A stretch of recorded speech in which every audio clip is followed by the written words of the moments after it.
and welcome back to this week's episode of the Digital Law Podcast, brought to you by Digital Law and produced by Anson Evaluate. As a bit of background, we at Digital Law are a niche law firm specialising and working solely in technology and cybersecurity law sector. In each episode, we look at recent stories in the news relating to digital technology from around the world, with a specific emphasis on data protection and cybersecurity. For more information on the stories that we're covering this week, please check the links in our show notes. By way of an introduction, I'm Amelia Davies, an apprentice solicitor at Digital Law, and I'm joined by Peter Wright. Peter, do you want to introduce yourself? Yes, thank you, Amelia. My name is Peter. I'm a solicitor and the managing director at Digital Law, and we've got a range of quite interesting stories to bring you, and some of them might make you think a bit more carefully about what could be listening to you at any possible time. That's not at all ominous. Privacy, what privacy? I reread 1984 recently, and increasingly it seems more like a documentary about the present, but there you go. Anyway, I'll pass back to Amelia to kick us off. Thanks, Peter. So I'm just going to dive right into the stories we're going to be covering today. So we've got, are phones really listening to us? TfL face ongoing cybersecurity incident. Cyber attacks on law firms jumping by 77% over the past year. UK and allies uncovering Russian military units, which is carrying out cyber attacks and digital sabotage for the first time. The UK reportedly poised to slash amount banks must refund to fraud victims. And finally, the Property, Digital Assets, etc. bill, which has been introduced to Parliament. So before we dive into today's stories, here is some background information on our podcast producer, Anson Evaluate. Anson Evaluate are a consultancy company offering a variety of services, including data protection training, outsourced data protection officer services, and specialising in advising clients over multiple jurisdictions. So, starting with the first story, our phones really are listening to us. So, millions of people have long suspected it, but now a leak suggests our phones truly are listening to us. So, an apparent pitch deck from one of Facebook's alleged marketing partners appears to detail how the firm eavesdrops on users' conversations to create targeted ads. In a slideshow, Cox Media Group, CMG, claimed that its active listening software uses AI to collect and analyze real-time intent data by listening to what you say to your phone, laptop, or home assistant microphone. Not at all scary, so when, discussing things, I'm like, oh, that's weird. Google have just said I should have a look at this. There we go, probably why. So, in 1984, the book written in 1948, George Orwell starts writing about a future world where there will always be someone listening and watching in every room. Big Brother will be watching you. He had the thought that this would be that in every room there'd be something literally built into the wall, a portal that would watch you. The only difference here is it's not built into the wall, it's actually the thing you're carrying around in your pocket. Or it's a smart device as well, don't forget. Indeed, that's just it. You've got your Ring doorbell or Alexa your Ring doorbell, or various other devices. So your smart speaker obviously has to be actively listening so that when you say that device's name, and I won't say it now in case you could be listening to this podcast on speaker, and I could activate your speaker device just by saying the name of Amazon's well-known speaker. The point being here that, of course, those things, they always have to actively listen in order to pick it up when you say whatever it is. And Amazon has persistently denied, oh no, we don't actively maintain and keep any recordings, but kind of suggests that you do from some of the things that sometimes appear. And what we're looking at here then is the logical extension of that. So what happened is a supplier of a platform that appears to have been used by both Meta and Google developed something called active listening software, which uses AI to collect and analyze real-time intent data by listening to what you say through your phone, laptop, or home assistant microphone. Advertisers can then pair this voice data with behavioral data to target in-market consumers. And then, of course, it goes into, how wonderful it is to be able to do the wonderful things that they always talk about in terms of understanding our market and market segmentation and all of this stuff. But they're doing it based on information that clearly, I mean, we often talking here about the fact that you don't necessarily need consent to do everything, which is a common misconception. Consent is only one of the 6 bases of processing of data. But it's very difficult to argue that under the contractual basis of contract, under the 6 bases on Article 6 of GDPR, or incorporated into UK law in the UK Data Protection Act, you've got contract and you've got legitimate business interest. And I think it is very difficult to argue under both of those that it is in Facebook's legitimate business interest to be listening to you through various devices when you don't know you're being listened to. Exactly. And I think there's a broader problem here that we've not quite addressed yet, is the fact that, for example, if you are in a highly regulated sector and you're working from home, what else could that listening device understand and hear from you? Here we go. And I mean, that's a whole other Pandora's box to open. And exactly, that's constant when we do training for organisations and working with boards on this sort of stuff. We're sort of saying, have you thought about the fact that the environment that your staff could be working in when they're working from home may not be secure and indeed could be quite leaky. So if you are in something like law or accounting or pharmaceuticals or financial services or medicine, you could have quite sensitive data being overheard and potentially being stored and used for promotion and marketing purposes. Not scary at all. Needless to say, since this story broke, Google have said they've removed this media group from their partners program. Meta is saying, we don't use this at all. Now, however you may have done in the past. So there's a very rapid, we've never done this. Amazon saying, we've never worked with CMG on this program and we have no plans to do so. They didn't say we use identical software, it's just called something else. So, always read between the lines of any statements that are given on these sorts of things. But clearly here, this has lifted the veil on what has become almost standard practice. All of these platforms, when they are looking to constantly, they always have to grow. In order to be able to say to their investors and shareholders, we're doing something, you have to grow. You have to show that you are continuing to add listeners or to add users, or that you are able to provide more valuable insights to advertisers, so those advertisers will continue to pay more. So, for example, a platform like Meta's Facebook, which isn't really adding on new users in any like the numbers that it used to. If it can turn around and say, yes, but we are monetizing and targeting and segmenting those existing users using tools like this, that's obviously a nice thing to be able to leverage more money from the advertisers. So you can then turn to investors and say, we might not have added more users, but look how much more money we are making out of our platform, which then doesn't frighten the horses. So it's just the fact that, this has then come out and, of course, we're not using it. Oh, goodness me, no. So, I think it'll be, and why are we so agitated about this? As we say, it's because it doesn't really, its use does not fit into the legal and regulatory framework, certainly in the UK and Europe. Privacy? So, what privacy? Exactly. This happens so often, and we find this with some of our clients sometimes, that they'll go and rush off to invent some wonderful new tool or system or program.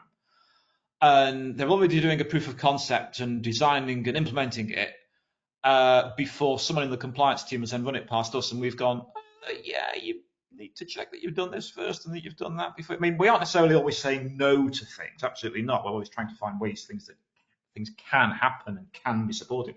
But it's the point that with something like this, there's been a fairly major failure of corporate governance if this is allowed to be used on a wide global basis without thinking, does the legal framework in a particular country allow us to collect the personal data of their citizens in this way?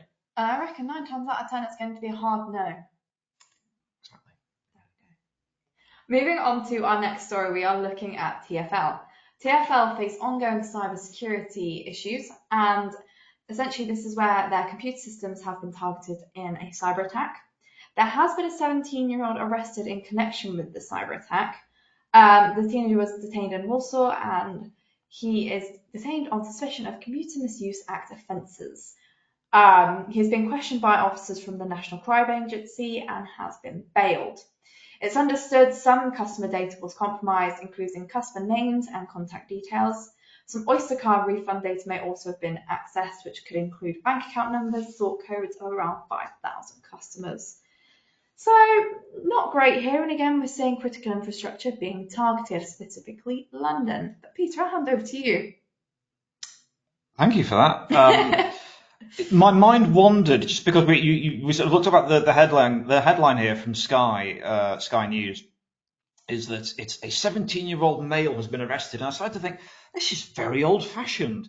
We very often end up telling our clients when we're on stage speaking at different things, we're saying, hacking has moved on now. It's not some bored teenager in a bedsit hacking in and trying to find information. We're looking at bot farms from Russia, and we're looking at, sometimes quite sophisticated operations and organized crime gangs directing operations and collecting large sums of money through concerted use of malware, which all sounds very sophisticated compared to a 17-year-old who actually hacked into TfL here and has accessed all this data. And you're like, wow, it really is the bored teenager. Literally, I started watching season 1 of Brassic this week. Background, I hasten to add. But they actually had a character in that played by the actor and poet Tim Key, and he's like this sort of wizard hacker who actually is dressed in full wizard outfit and can't leave his home because he's wearing a tag because he tried to hack in and find out if Take That were paying the tax or not. It turns out the police will catch you if you hack into HMRC looking to find that out. But that's part of the joke that's in that. But I almost felt that as a sitcom it was making light of, a computer whiz literally dressed as a wizard of some sort, but operating from that sort of parents' bedsit scenario.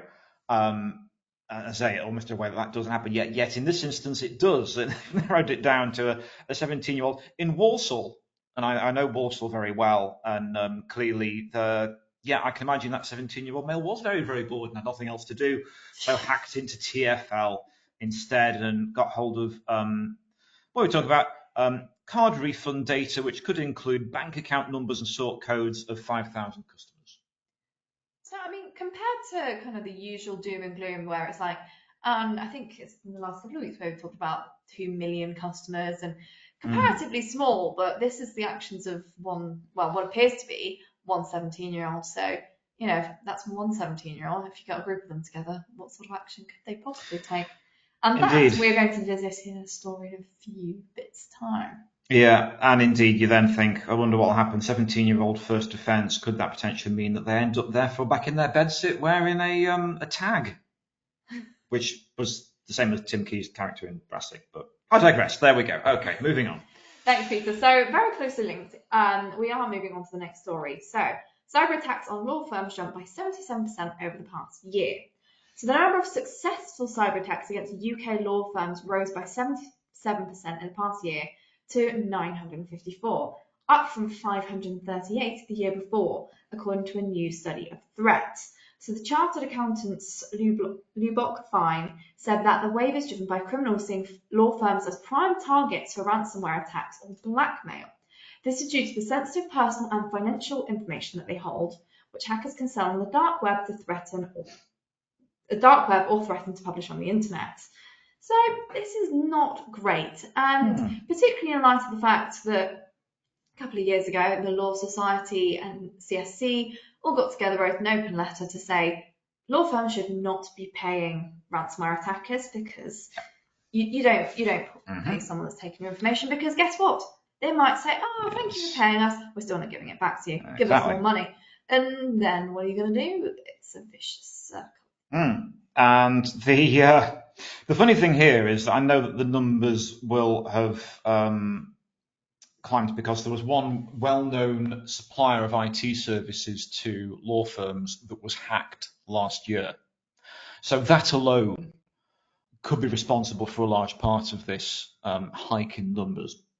But that is indicative of the fact that the legal profession and suppliers of technology to law firms are always going to be significant targets, because law firms do not have the resources of, say, a HSBC or a NatWest, even the largest law firms, the Clifford Chances of this world and law firms with their own tower blocks in London do not have the big resources that, say, the big four accounting practices have, or that, as I say, high street banks and multinational organisations engaged in things like financial services. So compared to those, they are an easy target.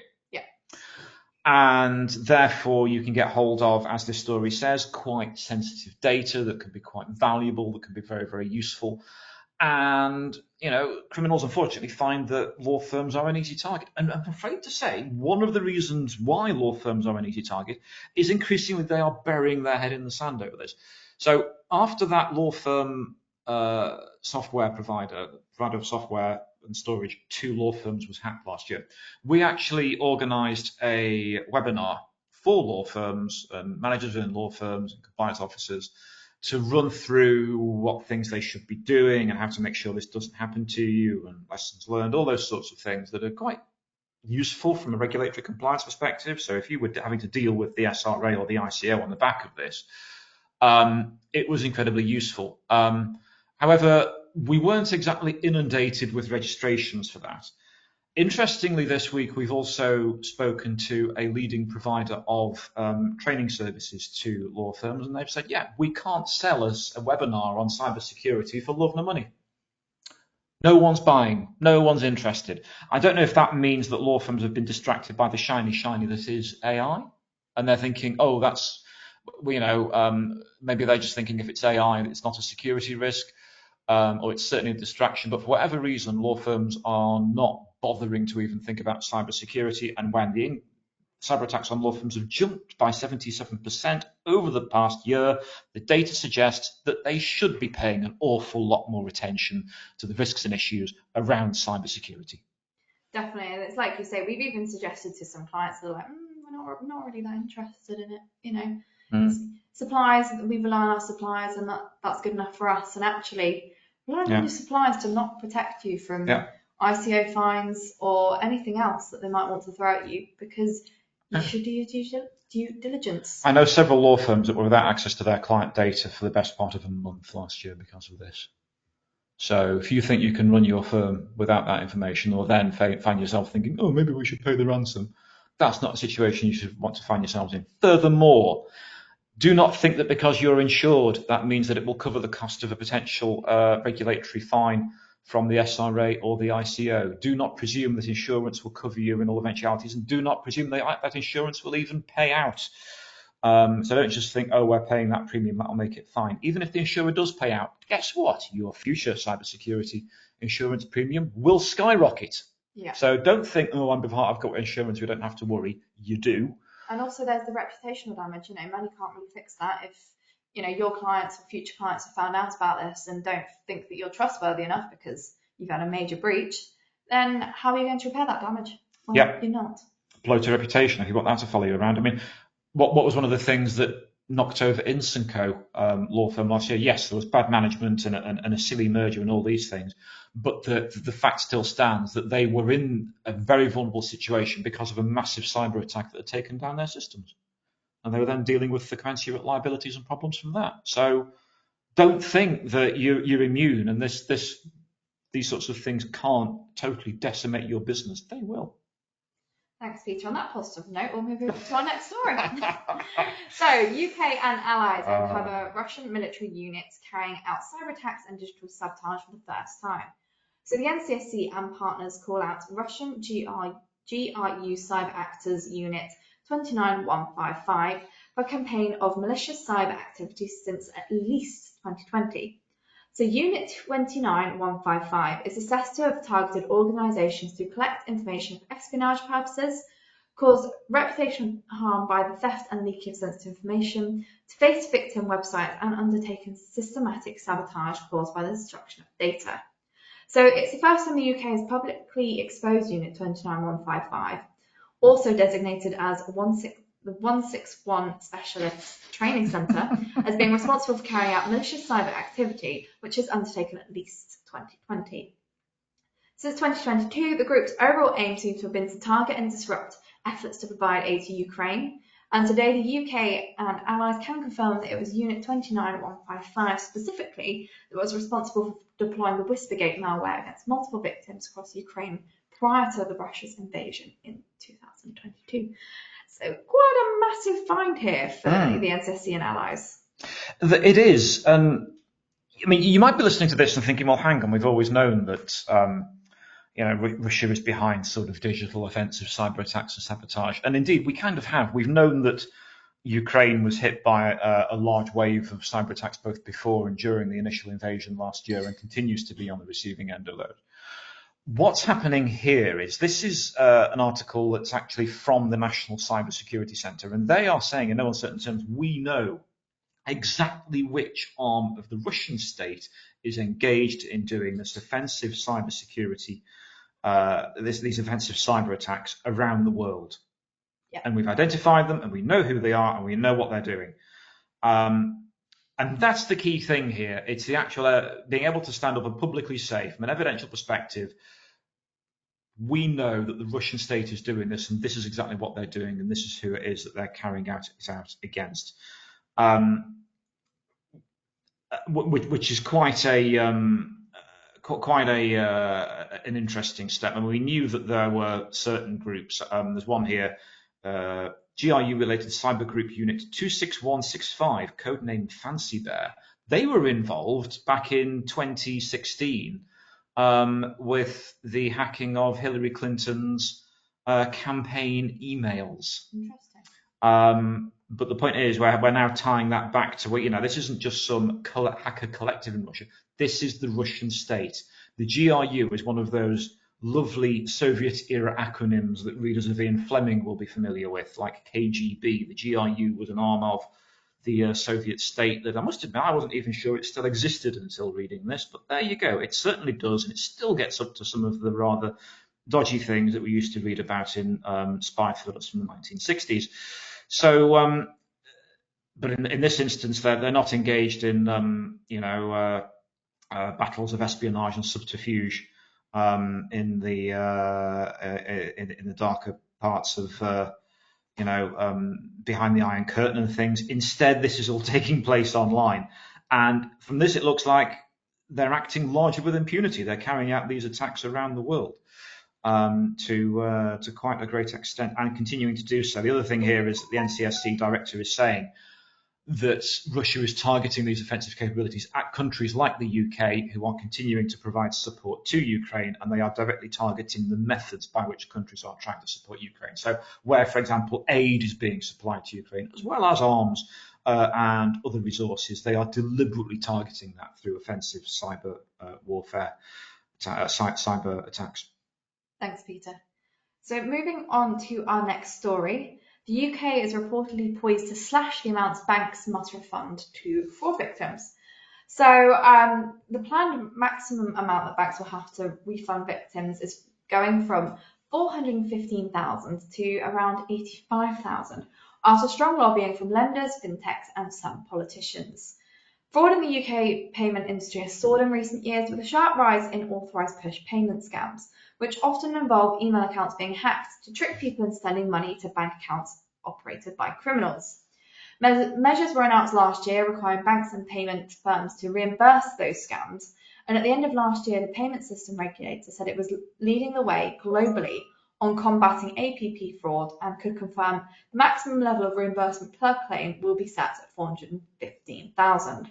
But the new regime plans to change that. Yeah. It's quite an interesting stance to take because actually, Peter, the first thing you said was something I'd not really considered. And what was that? I can't remember now. Oh. It was the fact that maybe this is to try and stop people, falling victim of fraud. When actually, yes. There is a level of, well, sometimes it's fairly obvious. Like if you get an email from scooby-doo@mysterymachine.com, it's probably not going to be a legitimate request, is it? Yeah, that absolutely sounds like the sort of sensible thing I would have said. So that's exactly what my thoughts were in that. Cutting it down to 85,000 actually fits in with, because that's similar to the level of the compensation scheme that is in place in the event that actually a bank or a financial institution collapses. There's always like a minimum amount of deposit that is protected. And therefore, in this instance, it's actually cutting it from sort of £400,000 down to that £85,000 bracket. It's more in that remit.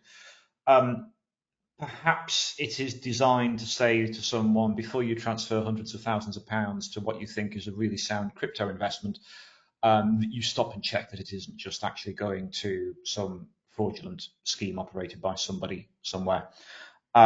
Is it designed to make people take greater responsibility for the actions and transfers that they undertake?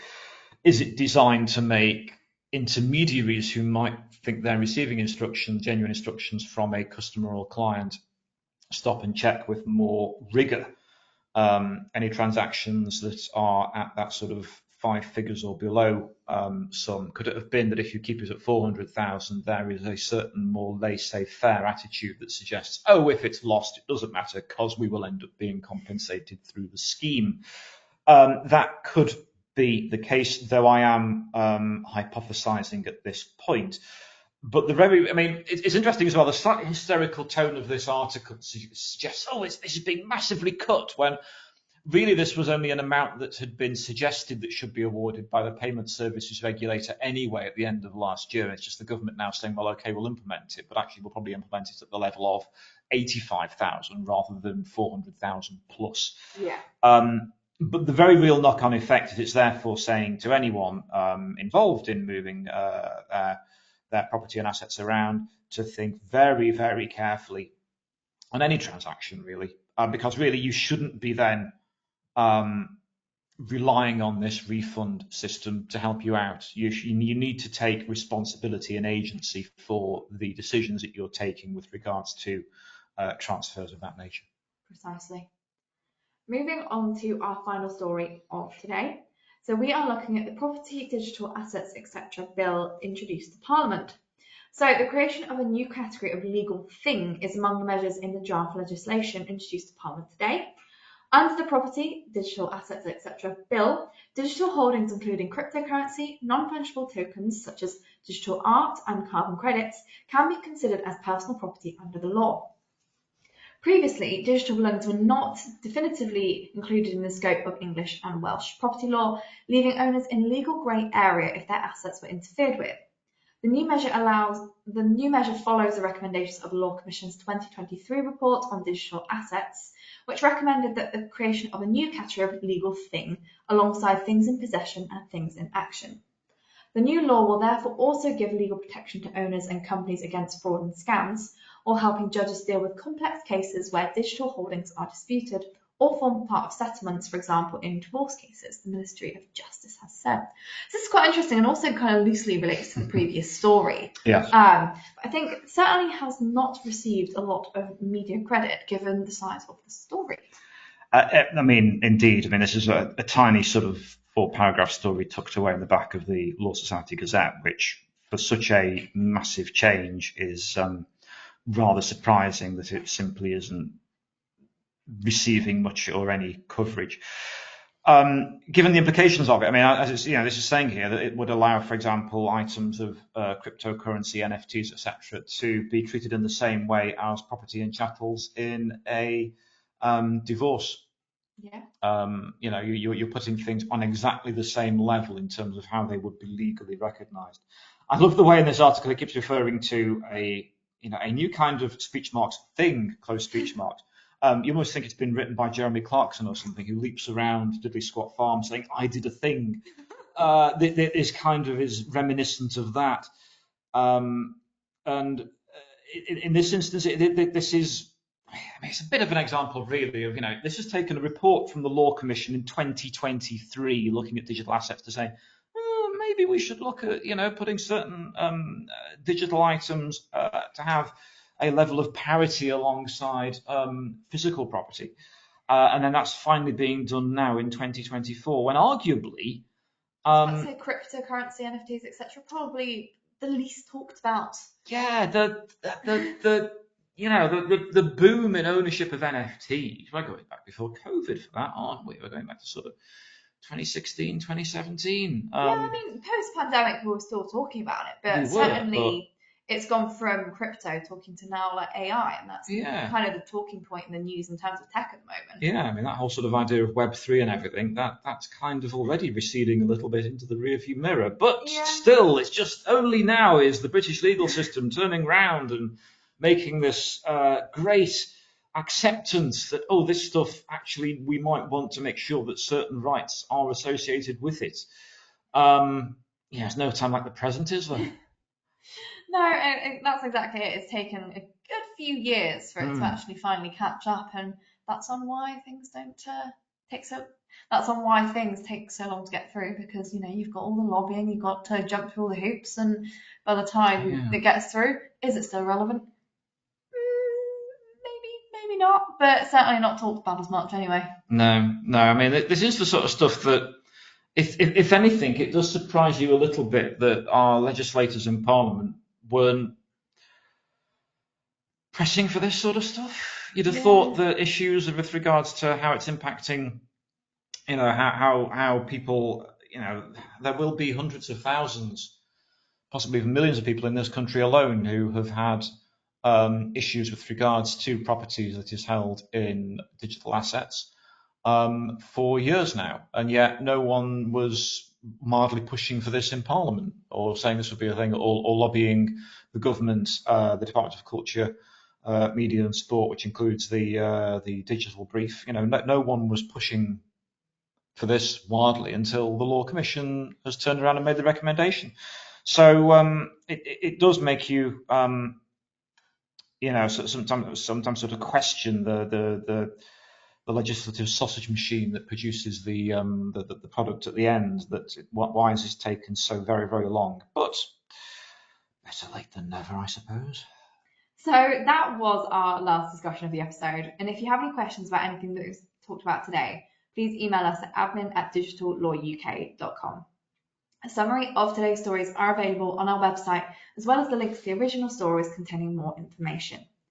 And if you'd like to hear more from us, including information about subscriber-only podcasts, webinars, and events, please subscribe to Premium via our Patreon channel using the link in the show notes. Big thank you again to Anson Evaluate for helping to produce this podcast.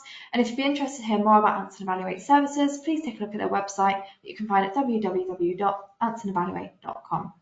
Just a reminder, these episodes are available on our website, YouTube channel, podcast channels such as Spotify, Apple Music, Amazon, and essentially anywhere you can find a podcast. And please feel free to leave us a review. Thank you for listening, and we hope to see you again next week.